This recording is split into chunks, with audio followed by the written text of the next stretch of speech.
Dans ce nouveau programme, je vais vous commenter l'épisode 93 de votre série américaine La Patrona. Let's go! Tout commence avec Veronica à l'hôpital aux côtés de Cecilia. Pendant leur échange, les infirmières viennent lui donner le résultat des analyses. Lorsqu'elle voit, elle découvre qu'elle avait raison. Cecilia a consommé une pilule qui est allée provoquer la perte de son bébé. De son côté, Ricardo répète à Inès qu'elle doit rester en dehors de son couple. Et si elle ne comprend toujours pas, il va employer la manière forte. Mais Inès lui dit que c'est d'elle dont il a besoin, à cause de son état. Ricardo insiste qu'elle ne fera jamais partie de sa vie, car la seule dont il aime c'est Patricia.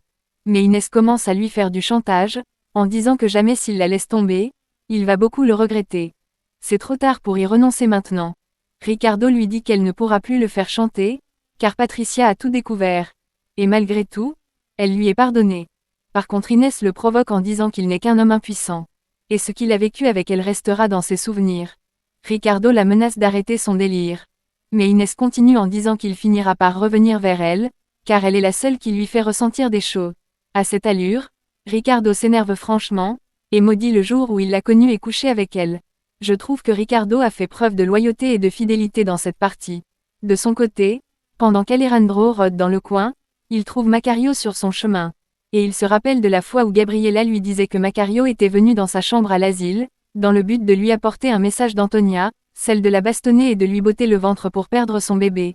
Après ce souvenir, Alejandro se dirige vers lui avec colère, et se met à le bastonner, de la même manière qu'il l'avait fait avec Gabriela. Alejandro est vraiment hors de lui, et déverse toute sa rage sur Macario. Il le fait dans le but de venger Gabriela, pour l'amour qu'il ressent pour elle.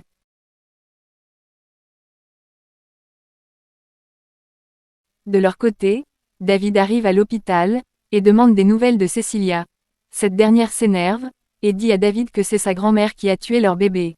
David s'énerve et lui demande pourquoi elle accuse sa grand-mère. Veronica lui montre les résultats qui prouvent qu'elle a raison. Après avoir vu, il demande ce que ça veut dire cette pilule. Du coup, Veronica explique que quelqu'un a mis ce poison dans le repas de Cecilia. David est choqué par la nouvelle. De son côté, pendant qu'Alejandro frappe Macario, Antonia fait une sortie inattendue, et demande ce qui se passe. Mais Alejandro est étonné de la voir par ici, comment elle est venue. Or Antonia était là pour voir Lucia.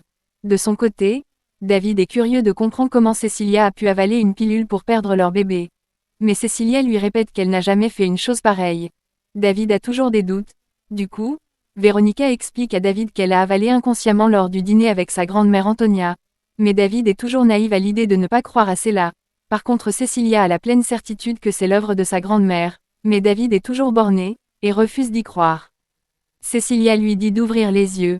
D'ailleurs, sa grand-mère est venue hier lui confirmer qu'elle ne voulait pas de ce bébé, et qu'elle n'est pas le genre de fille qu'il faut à son petit-fils. Après cela, David commence à accuser Veronica car, selon lui, elle a monté Cecilia pour qu'elle accuse sa grand-mère. Et au final, Cecilia reste toute seule dans la tristesse. Je trouve que David a la tête dure, au point de ne rien suspecter. Car même Alejandro sait très bien que Antonia est mauvaise. Quelques heures après, Max explique à Valentina la situation de Gabriela. Elle a été enfermée dans l'asile, et a beaucoup souffert. Valentina essaie de comprendre la situation, et prend leur parti. Ensuite elle demande à Francisca quand est-ce qu'elle dira à David que Veronica est sa mère. Et en parlant du loup, David débarque avec colère, tout en se plaignant de Veronica. Elle a tout manigancé pour lui faire croire que sa grand-mère est une meurtrière. Du coup, tout le monde est surpris par cette déclaration de sa part. De leur côté, Antonia commence son chantage émotionnel, en disant à Alejandro qu'elle sait qu'elle la déteste. Mais après tout, elle est sa mère. Mais Alejandro est curieux de savoir pourquoi elle lui parle de ça maintenant. Antonia lui dit qu'après tout, il est son fils, et elle l'aime beaucoup. Et là, Alejandro en déduit directement qu'elle veut le convaincre par les sentiments. Mais Antonia ne lâche rien, en disant qu'elle est sa mère, ce lien ne se brisera jamais. Son amour restera éternel envers lui. La maison est vide, et elle se sent toute seule dans cette grande demeure. Elle espère qu'il revienne à la maison. Après son départ, Alejandro se souvient de tout ce que sa mère a fait subir à Gabriela, et tous ses plans pour tuer leur bébé. De son côté, Max a beau expliquer à David que Antonia est une meurtrière. Mais David est trop naïf pour ne rien suspecter. Il a la tête dure, et cela va profiter à Antonia Guerra.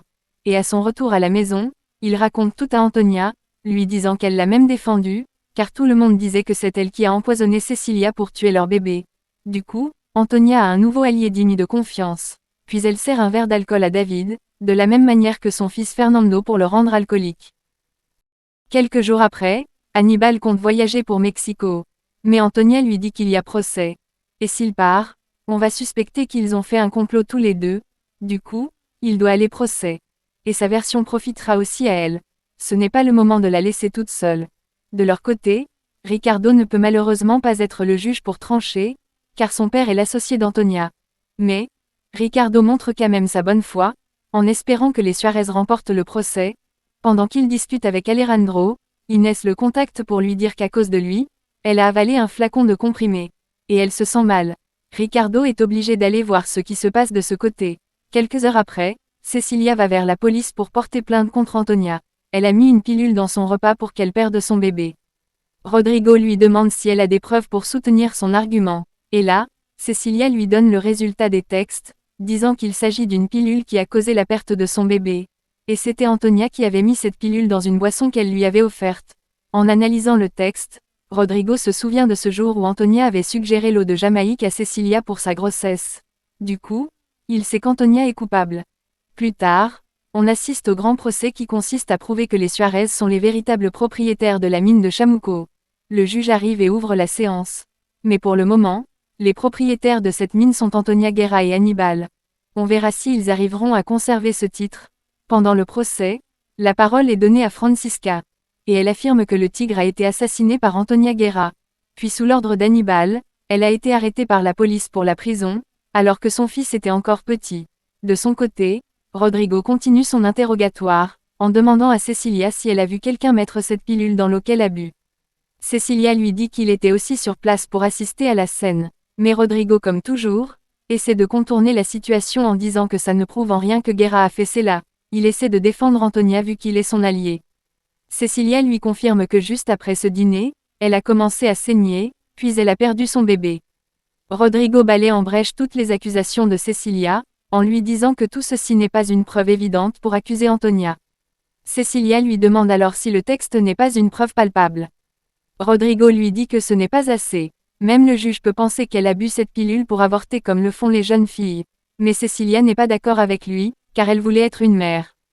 Rodrigo ne fait que rejeter ces accusations, et lui dit qu'après tout, elle est mineure, et elle aurait dû venir avec quelqu'un de mature pour soutenir son idée. Cecilia lui dit qu'elle est venue avec Poncia, mais elle est restée dehors car elle a peur de dire du mal de sa patronne. Du côté du procès, Francisca continue sa déclaration, tout en défendant son défunt mari. La mine appartenait à sa première femme Lucia, et il a hérité de cela après sa mort. Et il a œuvré tout seul pour découvrir que cette mine regorgeait une quantité d'or importante. Jusqu'à ce que Antonia Guerra et Hannibal arrivent pour lui arracher sa propriété de force et en faire les siennes. C'est important de mentionner ce détail, pour que tout le monde sache l'origine de ce conflit. À son tour, Max prend la parole, et dit que son père l'avait forcé de signer ce document de propriété. Quand il était enfant, il se souvient de ce jour où son père avait forcé sa mère à signer ces documents, sinon il allait mourir. Du coup, sa mère l'a signé pour le protéger. À son tour, Hannibal est appelé à la barre. Puis il balaie en brèche tout ce qu'a dit Max. En effet, il était juste venu proposer une offre pour qu'elle leur cède la mine. Mais l'offre était juste minable. Et ils ont fini par accepter, car ils n'avaient pas le choix, au regard de leur misérable vie. Et comme prévu, il sort un document qui prouve qu'il a acquis la mine de manière légale, sans faire aucune pression sur les proprios. Après l'examen, l'avocat de Francisca avoue que ce document est légal, car il y a sa propre signature dessus qui prouve qu'elle a accepté l'offre de plein gré. Mais Francisca conteste ce document, car il s'agit d'un complot. Dans le prochain programme, le juge va donner le verdict. Et cette partie sera pleine de tension. Abonnez-vous pour ne pas manquer cette fin qui fera l'objet d'une guerre entre les Suarez et Guerra. Restez connectés.